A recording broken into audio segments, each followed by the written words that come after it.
Hey Tupperware peeps, today's Wednesday workshop is all about one of my absolute favorite must-have Tupperware products, and I'm talking about the Fridge Smart. Fridge Smarts come in a lot of different shapes and sizes. This one I find perfect for holding my strawberries. This size I love to use for blueberries or raspberries.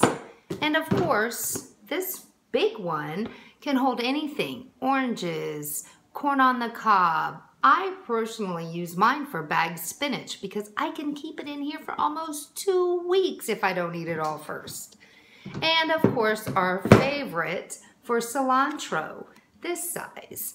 Fridge Smarts are an awesome product to have because they save you time and money. When you come home from the grocery store, you don't have to worry about washing, drying anything of your produce. They like to go in the Fridge Smart container, dirty, naked, and dry. And if you're asking, what is this grid for on the front? Well, this grid tells you exactly how produce likes to breathe. Because in the grocery store, you can't talk to the produce and ask it if it likes a lot of air or a little air.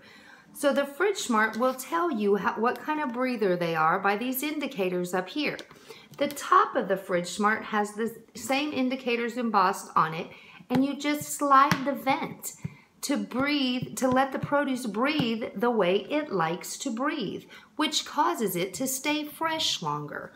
Also, when you come home from the grocery store, you don't even need to put them all in your rot drawer or your crisper drawer because these can sit on the shelf eye level for healthier snacks to be very accessible.